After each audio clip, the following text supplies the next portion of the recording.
Ce que vous ne savez pas, c'est quoi? C'est qu'il est dit dans Marc. Je vais aller dans Marc 16, 17, dans la traduction Abbé Filion qui dit ceci. Voici les miracles qui accompagneront ceux qui auront cru. En mon nom, virgule.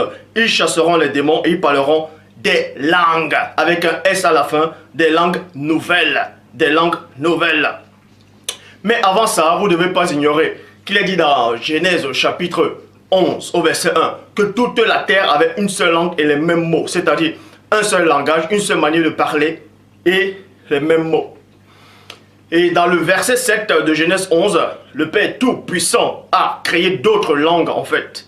Donc c'est à partir de Genèse 7, du verset 7 de Genèse 11 qu'il y a eu d'autres langues sur la terre.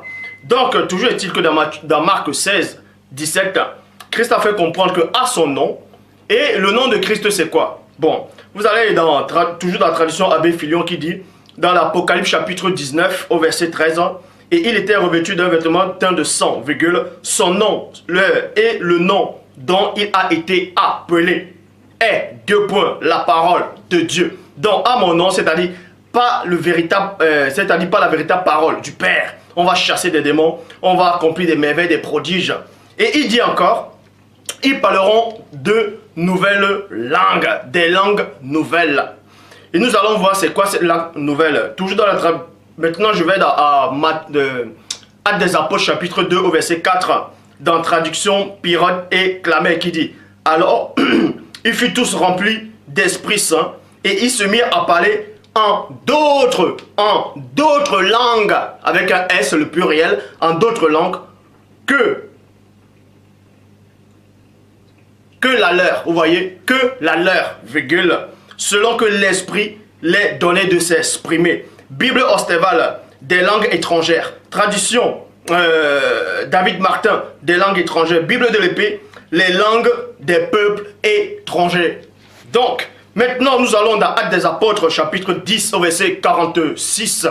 Dans la Bible de l'épée, quand celui dont vous connaissez sous le nom de Pétro, de Képha, est allé prêcher aux gentils, est allé prêcher aux païens, à Corneille.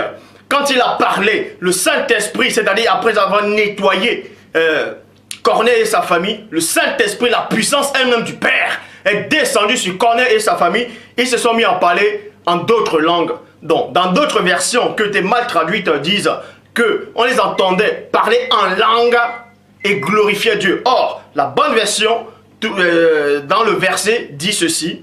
Bible de l'épée, dans Actes des Apôtres, chapitre 10, au verset 46, car ils les entendaient parler les diverses langues des nations étrangères et glorifiaient Dieu. Point. Donc on vous montre ici que les parler en langue dont Corneille a fait allusion, donc Corneille a parlé, donc Corneille s'est exprimé par la puissance du Père qui vit inexplicablement hors de toute réalité. Ce n'était uniquement que des langues humaines.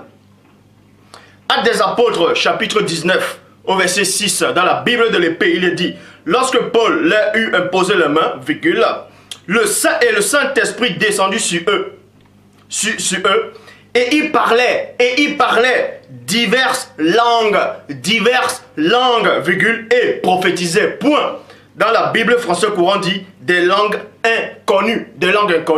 Donc, or, comme je répète encore dans d'autres versions, on vous dit que ils se sont mis à parler en langue. C'était pas le parler en langue, c'était les langues humaines avec un S à la fin. C'était des langues étrangères, c'était des langues des hommes. Mais on les appelait aussi des langues inconnues. Dans la Bible, comme j'ai dit, Bible français courant, des langues inconnues. Et les langues inconnues, on les trouve où? Dans Ésaïe chapitre 33 au verset 19 qui dit, dans la traduction David Martin, on s'adressait au peuple de Dieu, que s'ils vont marcher avec Dieu, s'ils obéissent à la loi du Père, ils ne vont plus voir les barbares qui vont venir les déranger. Et on a précisé que ces barbares avaient des langues inconnues. Ésaïe 33, 19. Tu ne verras point le peuple fier. Dans d'autres versions, on dit le peuple arrogant. Le peuple fier, peuple de langue inconnue. Vous voyez, virgule. Donc, les langues inconnues sont des langues humaines étrangères. Et ensuite, on va aller dans 1 Corinthiens, chapitre 13, au verset 8. L'amour n'aura pas de fin.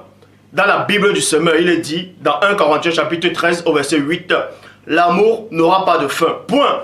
Les prophéties cesseront, les langues inconnues. Les langues inconnues prendront fin, virgule, et la connaissance particulière cessera.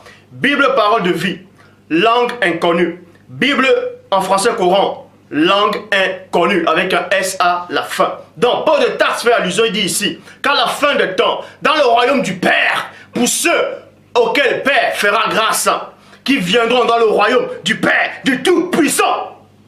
Les langues inconnues cesseront, ça veut tout simplement dire, les langages humains vont cesser. Parce que là-bas, c'est Paul de Tarse dit dans 1 Corinthiens 15 qu'il y a un corps animal, un corps physique, un corps charnel, il y a aussi un corps céleste, un corps spirituel. De même qu'on a revêtu le corps physique, on va aussi revêtir le corps céleste avec un langage spirituel. C'est pour ça que Paul de Tarse dit ici dans 1 Corinthiens chapitre 13 au verset 8 que ces langues-là, les langues inconnues, les langues humaines vont cesser. Là-bas, il n'y aura qu'un langage spirituel.